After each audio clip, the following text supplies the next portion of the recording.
Welcome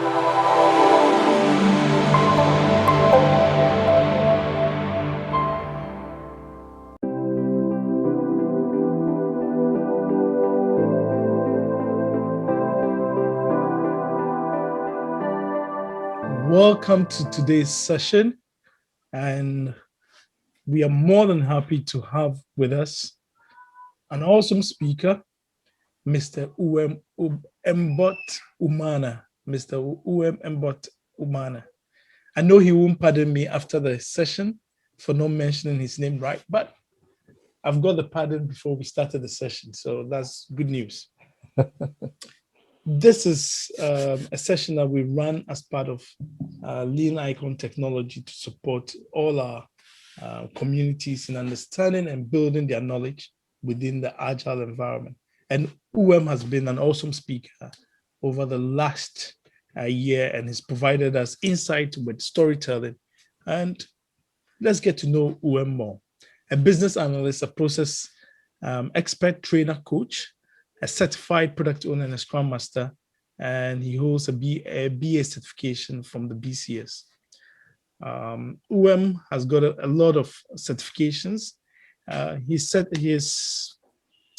holds a postgraduate certificate in innovation from Warwick, and he has his master's degree in leadership and management from Warwick, and he also holds an Intel to Teach future certificate from Oxford University. There are many things I like about He's a storyteller, which I really like. And everyone who's able to tell the story is able to bring people into the picture and entice them and get them to stay connected throughout. So whenever I'm listening to I listen to all the keywords he uses to get my ears tickling to listen to the story he's got. So we'll be listening to stories. He's a teacher, a school leader, an educational consultant, and a learning expert. But if you want a lot on stories, is your man. And he's the founder of enrichyourmind.co.uk. Lovely page. And as you can see, it's Enrich Your Mind. And he shares everyday inspirational quotes that get us thinking and re-energizing ourselves every day. So if you're part of the Lit platform, shares such inspirational quotes. He's an author. He's published poems, Awakening the Troubadours, a new anthology in 2003. And he's also published quite a latest one, Dead and Other Stories 2021. He has written quite a lot, and we'll be enjoying this particular session on ambiguity in agile environment. But has got a soft side. He's a traveler, a cook. This I didn't know about him, a dancer. And I know he's a cyclist, so he's an active sportsman. And one thing that we've learned about over the months is he enjoys drinking tea. So we can see him drinking a cup of tea all the time. Yeah. But the stage is yours. We know that you'll be peppering us with a lot of knowledge, insights that we can use within our workplaces. And it's always a pleasure to have you share the knowledge with us. The stage is all yours, Thank you very much, William. And thank you, everybody, for coming to this evening. It's pretty warm out here. I don't know where about you are, but England has been experiencing a bit of warmth in the last couple of days. It's nice to be back here on this platform again. And today we're going to be looking at ambiguity in an agile environment.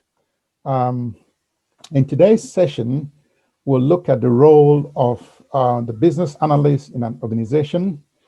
Where and how does the BA fit into an organization? This is put into perspective the people that the BA is going to work with, bringing into view communication on the documentation lines. We'll also examine how ambiguity occurs, scenario-based now, and we will practice an aspect of seeking clarity from stakeholders. What would today's session look like? This is, in a snapshot, what the session is going to look like. We would like it to be engaging as possible, so feel very free. We want people to grow in confidence. At the end of the session, we will have breakout rooms where we will do a little exercise down the line. And also we'll keep an eye on the hackers. You know, they always want to try to test us out every now and then. So we're keeping an eye on them. As a little boy growing up, I'll start with this little introduction. As a little boy growing up, in the village, you know, we used to go to the village and we used to have these masquerades. And these masquerades used to be a spectacle to behold. Now, this is in Nigeria. For those of you who may not know the village I'm talking about, is in Nigeria, the southeastern part of Nigeria. And people used to run away from them, as they would oftentimes, you know, beat people, especially girls and the non-initiates. I used to envy the initiates, as they would always stand at the sight of these masquerades and even walk with them. And it used to be a sight to behold. Then, you know, one day, I mean, I had a lot of questions in my mind about these masquerades and how they operate. One day, my dad took me to the Initiate Square, where I saw that people who wore these masks and masqueraded were human beings like myself. And that was something for me. So what it meant for me was that, so these people that people were running away from are people like me.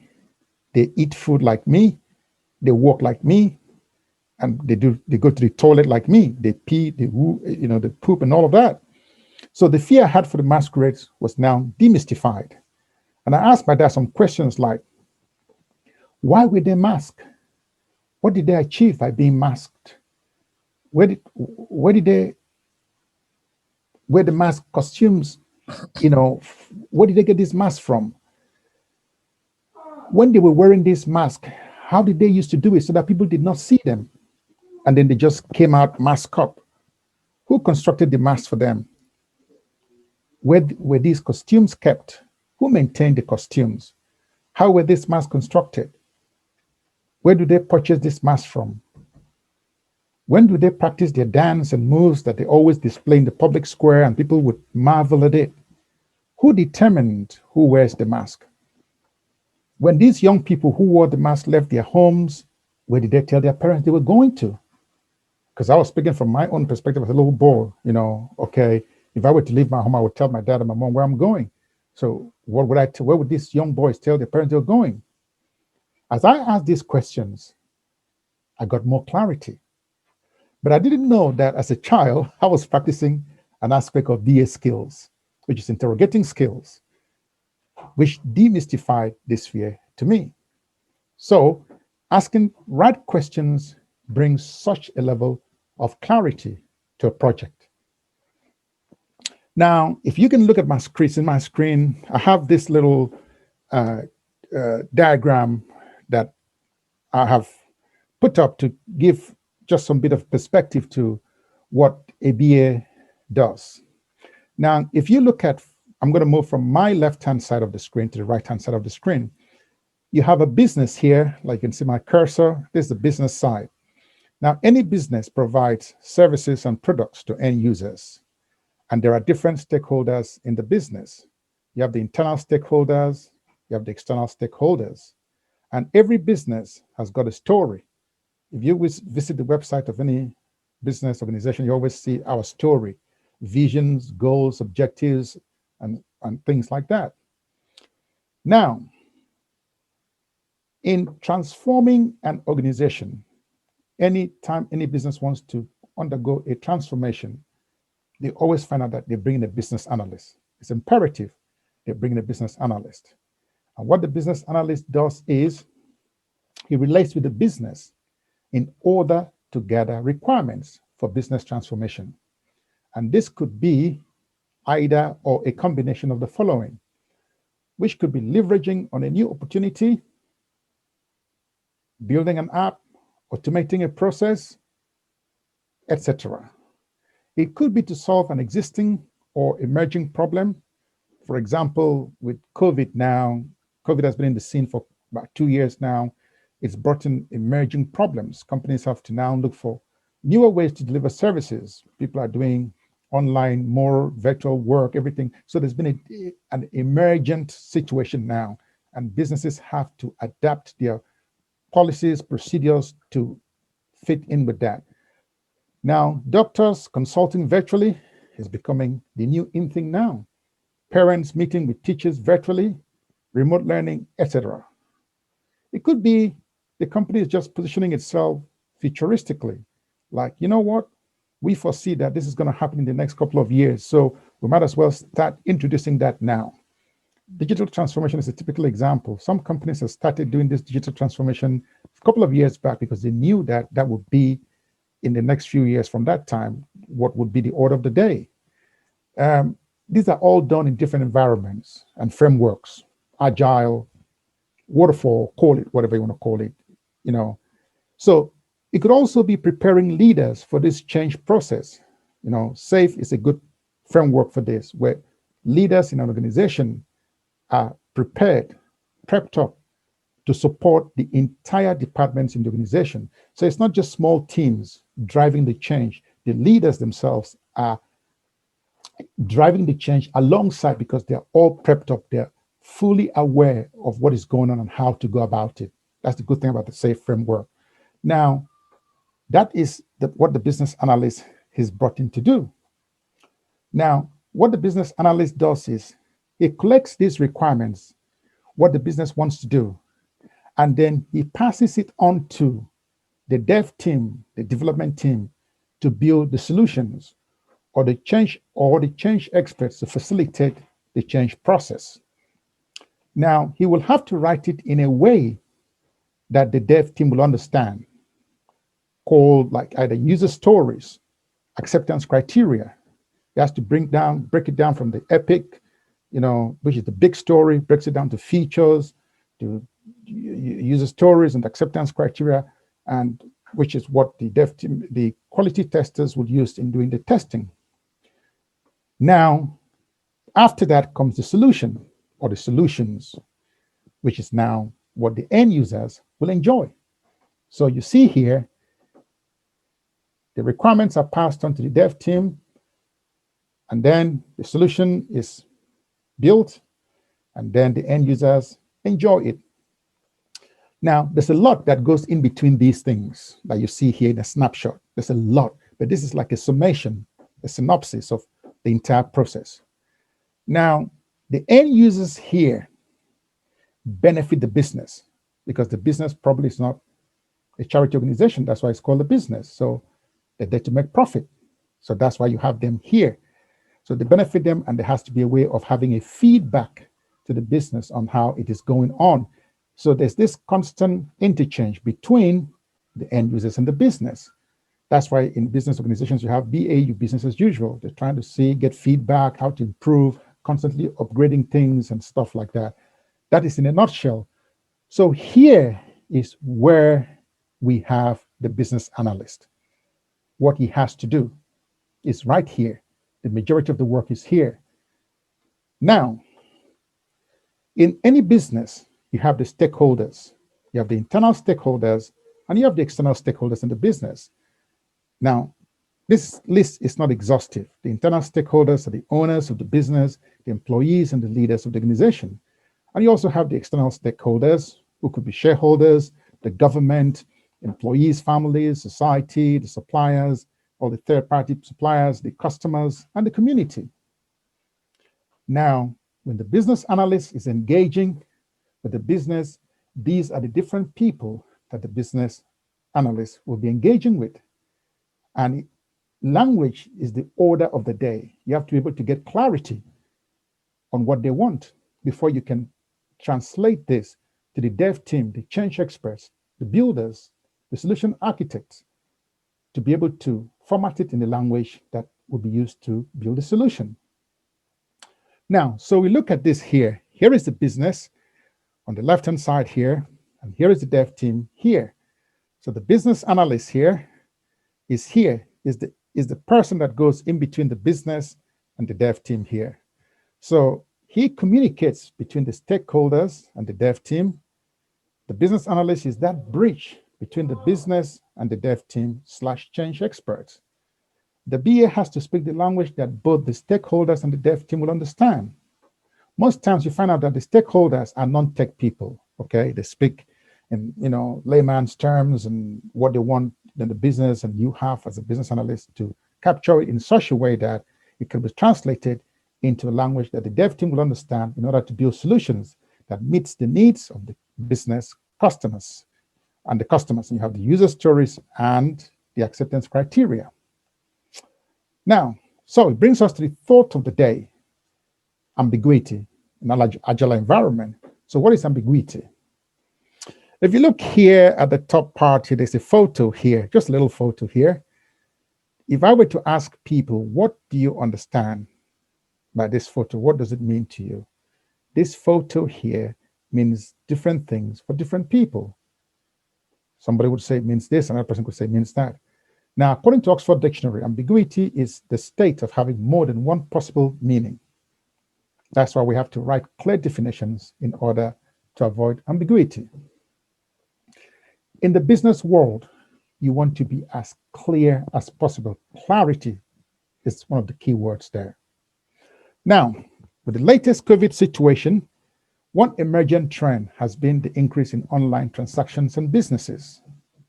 Now, just for a moment, imagine booking for an online consultation with your GP or consultant, and the process is not clear to you. What do you think will happen? I'll give you a minute to just type in on the chat box what you think will happen, or you can, for a minute, can unmute yourself to speak, or just for the next 1 minute. Just imagine you booked an online consultation with your GP or consultant, and the process is not clear to you. What do you think will happen?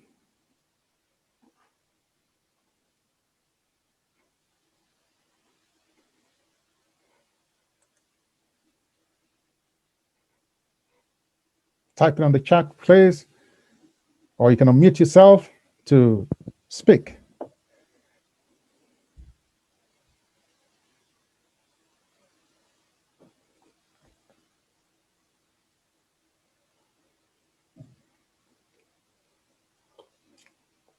Yep, responses are coming in. Keep the responses coming in. Yep.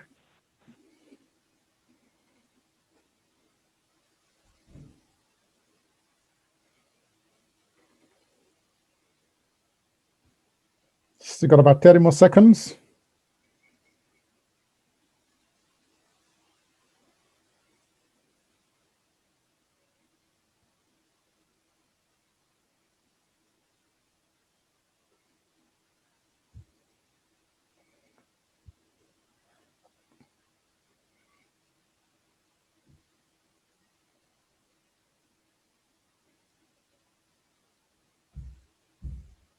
William, you keeping an eye on the responses on the chat?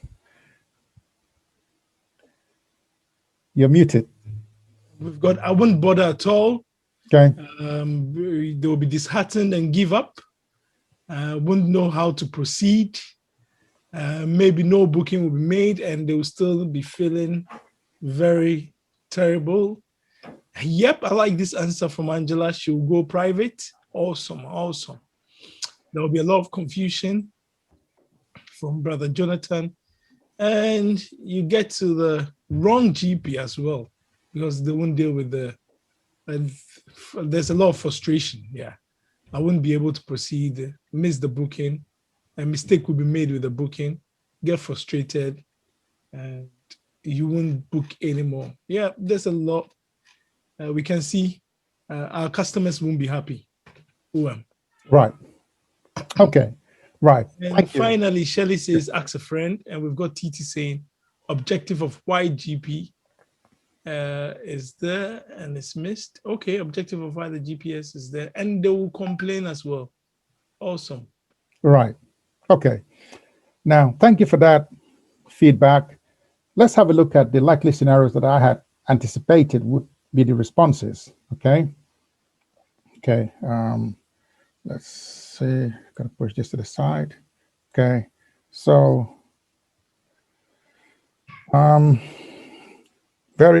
it's exactly what people have said. Okay. Confusion, waste of time, waste of resources, frustration, anger, disappointment, bad impression, not wanting to try it next time, etc. So a lot of people said they would change, go private and all of that. Now, What this shows us is that the requirements were not captured effectively and clearly from the business.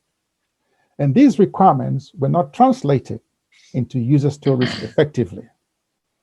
Maybe sufficient research was not done, pain points were not removed, were not addressed, customer journey was not mapped carefully, testing was not done effectively to eliminate defects and bugs before going live.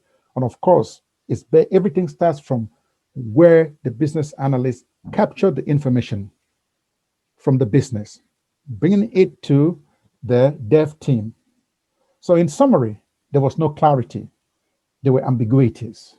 And what we now saw as an end product was this confusion, was all these frustration and pain points.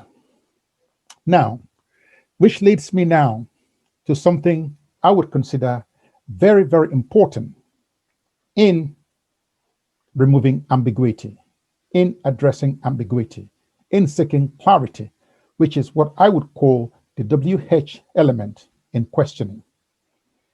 Now, when I say the WH element in questioning, I mean question markers, okay, that has the WH component in it, like what, who, why, when, which, where, how, whose. Now, we all know about the WH questions, okay, because we want to look at how we can avoid these ambiguities. Now, we use these question markers to seek clarity from the business. There are many ways to seek clarity and further clarify requirements. However, today's session, we're just going to focus on the WH questions, which has been listed here. Now, we're going to do a little bit of an interaction and, a little bit of practice. Let's look at this project brief from a healthcare business. Okay, imagine yourself as a BA now on a VOC project, a virtual outpatient consultation project. The business tells you we want to roll out a solution for our patients so that our doctors will be able to consult virtually. Now, this is the brief you have, just that. Now, we want to get some more clarity from the business on what this project is about and what is to be done. And we want to use the WH question markers. Again, if I went back here, have a look at these question markers here: what, who, why, when, which, where, how, whose. Okay, so please take a note of those question markers because you're going to use it in the next activity we're going to do. Okay, I'll just give it about 10 seconds for you to write it down. What, who, why, when, which, where, how, and whose. Okay, right. So we're going to break you into rooms now for 10 minutes. And we want you in your different rooms to come up with the different questions you would like to ask the business and stakeholders to seek clarity and gather requirements about this project. So you have a role as a BA on a virtual outpatient consultation project. And the business tells you we want to roll out a solution. So what kind of questions would you ask them? So using these question markers, William and I is going to break into these rooms and you will have 10 minutes to come up with different questions. Thank you. So I'm going to open the breakout rooms automatically. So you'll be invited into a breakout room. When we go into the breakout room, my recommendation is let's identify one person who will be able to act as the writer or the script for the group and probably share back what you've discussed. And that person can just be acting also as a facilitator to get us having the discussion. It's 10 minutes and I'm opening the breakout rooms now. Yeah. Okay, can you tell us again, what the business is about again? Please. Okay. You have a role as a BA on a virtual outpatient consultation project. The business tells you we want to roll out a solution for our patients so that our doctors will be able to consult virtually. It's on in case you can still see the screen. So the task is we want to use the WH question markers to get more clarity from the business on what this project is about and what is to be done. So the focus is on the WH question markers, which I had told you just a minute or two ago to please note down. All right. Does that help? Yep, that has absolutely helped. Thank you. I will open the breakout rooms now, folks, and you'll be popped with an invite so that you can join a breakout room. Hello, folks. I know time flies when you are in a busy discussion and everything is looking so engaging. So what UM has recommended is, UM, do we go around each room and they present in 1 minute, 30 seconds? Yes, I think let's have about not more than 1 minute for every room to just give a quick feedback what they discuss. Yes, please. Okay. So let's have room 1 present.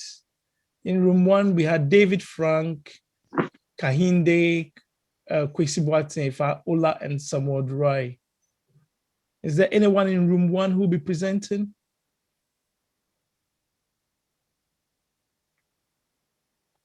Or giving us a summary of all the things you discussed? Maybe while they're gathering their thoughts, we can move to room 2. We'll come back to them. Okay, let's move on. Oh, sorry. Sorry, yeah. Room 1, we discussed about using the WH, and we discussed about what are the users apart from the patients, the admin staff, what are the legacy system, the existing system.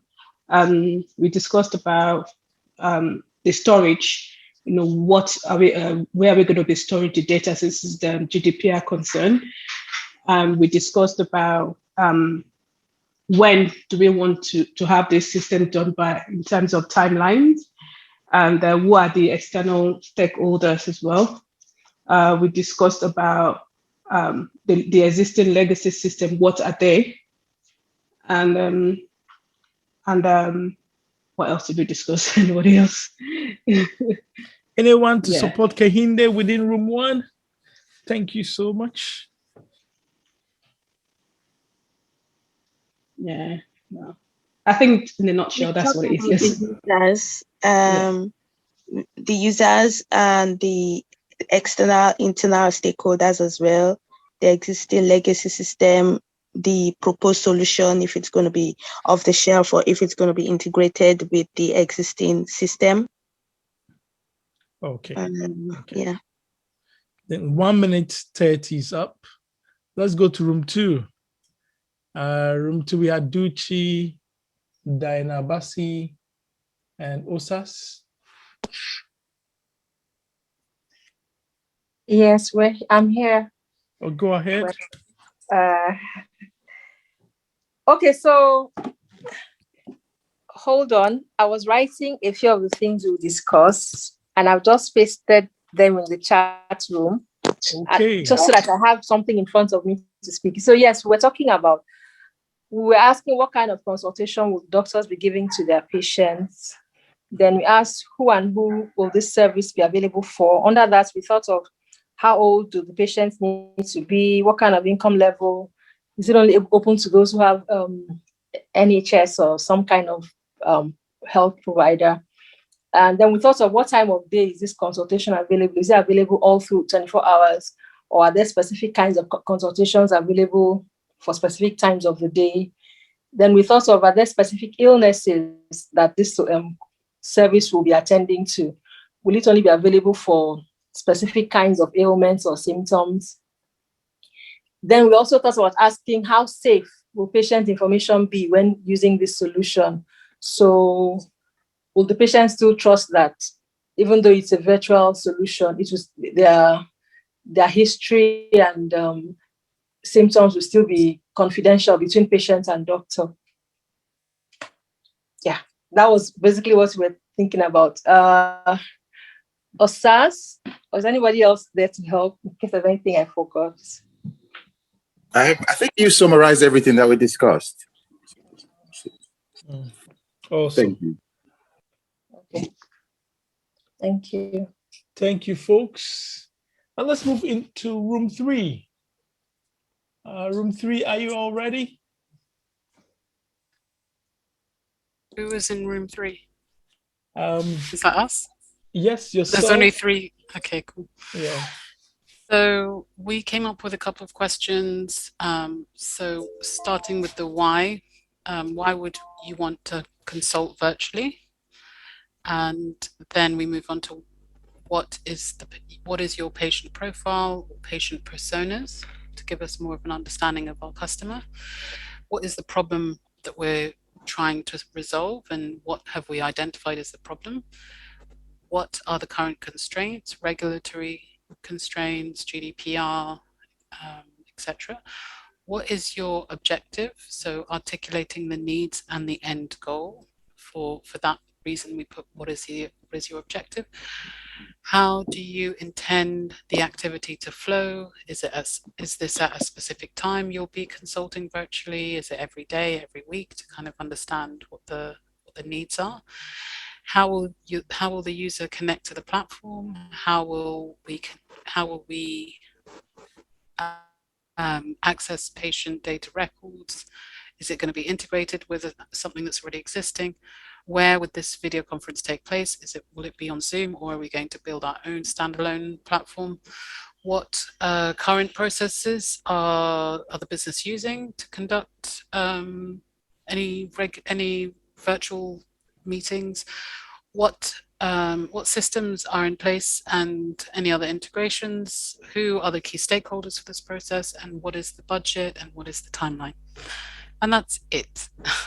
Gosh, what a mix. What a list. Yeah. All right. Do we ask everyone who's spoken so far to type it in the chat room, or we'll collect them later? Oh, please, Kwame, please, can I give feedback, please, for my group? Please, 1 minute, I promise.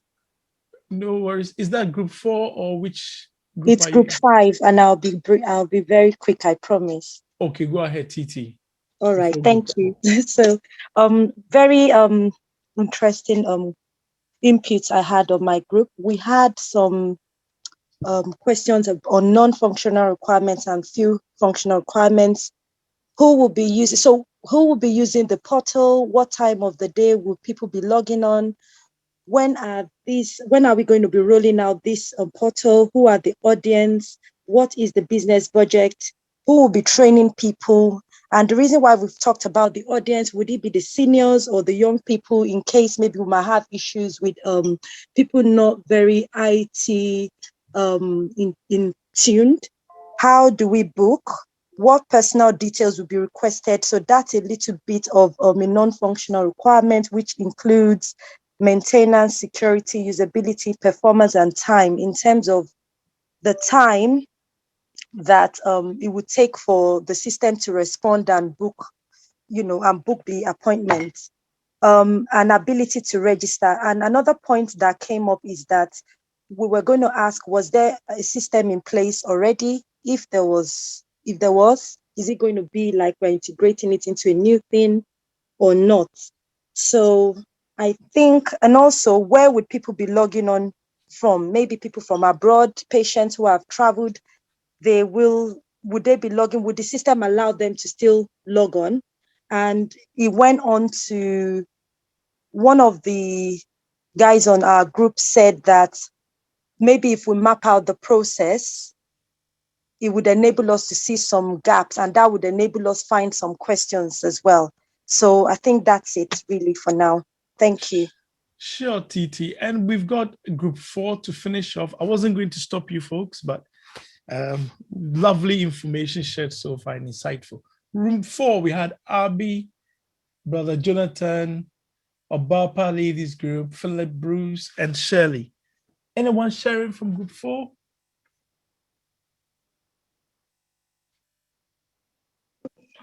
So we typed the questions in the chat, but some of the questions that we were thinking about were, what is the system trying to achieve?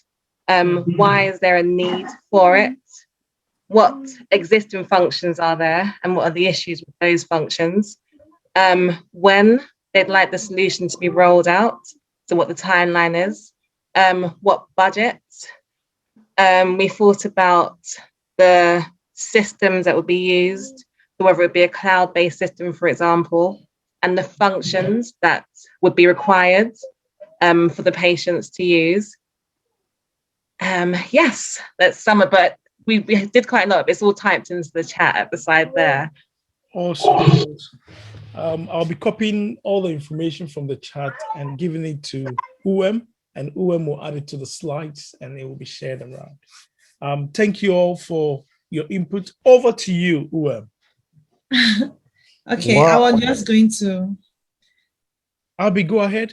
Yeah, I said I was just going to add to what she just said for our team.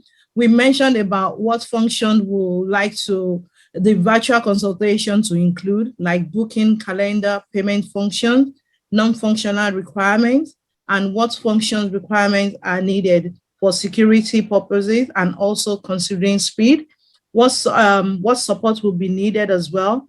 What would like to happen if anything goes, what is likely to happen if anything goes wrong, then what functionality would we like to the virtual consultation to include, like booking of the calendar, and yeah, so yes, those are then we talked about budget and also how much they're willing to spend on it, and also about the business benefit as well, and who will be responsible for setting the rules. Ooh, gosh. Abby, have you got them all written down so that I can jot them together for UM? So folks, if you've shared all your information, please add them to the chat room and I will collate them and we will share it after the class. Has anyone got something to share in a minute before UM takes us for the final part of the class, of the session? Gosh, I always say class. Over to you, UM, over to you. Thank you very much, William. Thank you, everybody so much for that very, very insightful and what I would describe as profound session in just 10 minutes. That's amazing. That's fascinating. Now, again, if you take a look at the feedback we've gotten from the different rooms, you can see how the WH questions can facilitate clarity, seeking clarity. Here you are as a BA, no matter the amount of experience you've got, or you might be as green as a greenhorn in the field in the summer, and you just pop into a project fresh. The first thing is that interrogative skill. That's a key skill that a BA has to have. In any project you get into, you want to have that curiosity to find out what do you need to know about the project. The WH questions are very, very, very important. So in seeking clarity, they're very important in getting a sense of direction. They're very important. Even in, most of you went as far as saying about identifying who are the stakeholders. So who are you supposed to talk to? These are important questions that will help you as a BA to map out your structure, your work structure, your map on how to proceed. And that's very important. That's why if we are able to get this from the outset correctly, you find out that the rest of the journey will naturally almost follow suit in terms of clarity. Because whatever you get, the amount of clarity you get, you will use that now to translate into either user stories, the features and all of that to the dev team to do the coding. The clearer Are you sharing slides? So yeah, we're on the wrap up now. So the key takeaway, like I've just said, was that how using these effectively, these WH questions effectively, can actually help us to seek clarity And the clearer you are as a BA in what you're supposed to do, that is how clear when you're writing your user stories, your epics and your user stories, your acceptance criteria, that's how clear it will be as well. So from the outset, if the clarity is as crystal clear as anything, that is how it will go. Now, the focus of today's session is not about writing user stories. Now, using the INVEST principle or the SMART criteria is about how to get that information so that you are clear as a BA, as clear as anything about the journey you're taking. Because when you're clear, crystal clear, then it makes everything seamless. Now, just imagine the amount of questions that cropped up from the last 10-minute session we had. Tons of questions. You can imagine using that information now to proceed in the project. There will be a lot of clarity. Up to the point that we talked about being abroad. So if you are in England as an NHS patient, for example, you're registered with your local surgery. So that means that if you went abroad and you got ill, is there a possibility of you having a consultation at abroad? That could be a possibility depending on what the stakeholders would want and what the business would want, you see? So that's the key takeaway points I want you to take away. That clarity is good to have that clarity, and that comes with the questioning, the interrogative skills that you as the BA will pose. Now, at this point in time, I'm going to stop here for a minute for questions, contributions, and comments. All what you need to do is unmute yourself. You can see that William's eyes is always upstairs. He's monitoring those hackers because we have people like that always coming in to want to, you have these things happening. In the program you go into, is always there. So unmute yourself, make a comment, a question, or you can also give a contribution on the chat box. So the floor is open now. We've got about, let's say, 2-3 minutes to take some feedback, please.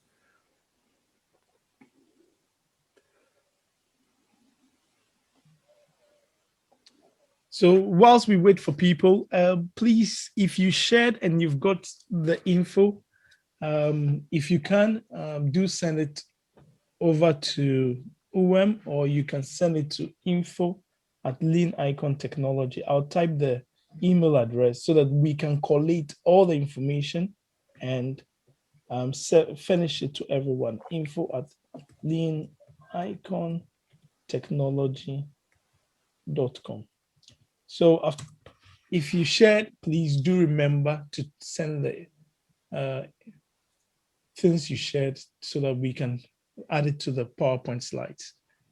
Please go ahead. Any questions, any feedback, any additions to the discussion this evening? Just unmute yourself and say something. I know there's some things on the chat box there, but just unmute yourself, please. Good evening, everyone. Good evening. I just want to find out. I noticed that the session is recorded. How can I get, because I joined really late, so I want to have access to the recording. The recordings will be edited and made available in the next 72 hours. Okay. That's what the team has agreed, so that you can have a copy of what we've discussed in the next 72 hours, please. Okay, thank you. Okay, good evening, everybody. Good evening, I Titi. just wanted to find out, please, when we're given a project like this to work on as a BA, at what point, okay, so at what point do we still need to present a gap analysis? Is it necessary, or it depends on the nature of the project? So I know this project is different. At what point is it only in process if people are trying to change a process of how they do things, or when they're trying to change, the legacy of the way they work? At what points, please? And how do you document the gap analysis, if that's okay to ask? Yeah, please. Right. Thanks for that question. Even though this is, as a BA, you would know that is out of scope because we wanted to stay in scope, which is the WH questioning. But having said that, to give a quick answer to that, William, I have something to add at the end of the day, is it depends on the nature of the project.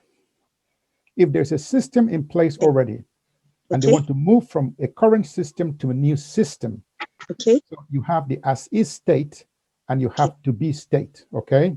okay, Now, the difference between the as is state and the to be state is the gap, where the gap exists. okay, Now, you can document this using an Excel spreadsheet, using different documentation techniques, the array of techniques, documentation techniques you have as a BA. You can use that to document the gaps, which you will now address as the project goes along, because that is where the solutionization will come in, the options would come in, okay? Now, I don't know whether you're familiar with BuzzCat. No, I think I'm going out of scope now, a lot more out of scope now, so I suppose. But if you're not familiar with BuzzCat, I think it's something you might need to have a look at later on. BOSCARD,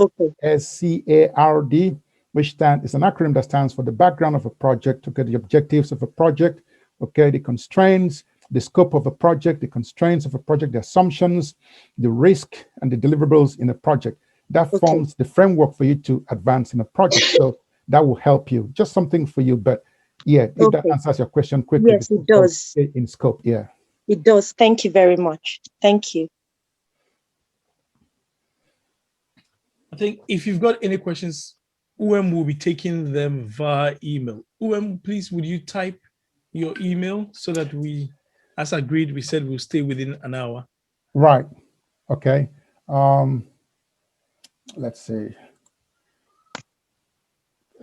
So whilst UM types his email, what we've agreed is we want to stay within the hour that we've allotted so that people can come in and after that jump into various meetings they have.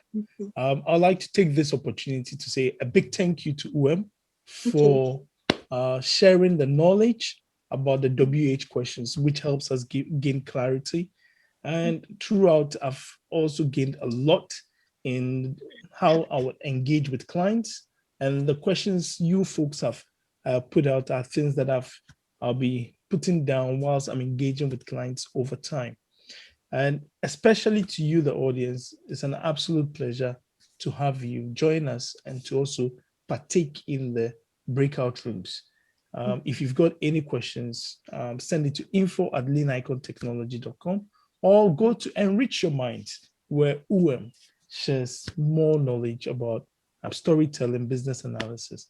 But thank you again and again, what an absolute pleasure to listen to you and for you to share such knowledge. Thank you so much and have a wonderful day, everyone. Thank you, everybody. Thank you, William. Thank you, William. Thank you, William. Thank you, William. Thank you, UM. Thanks, William. Thank you, folks. Thank you. Thank you, William. Thanks, UM. Thank you, William. Thank you, Thank you. Thank you, everybody.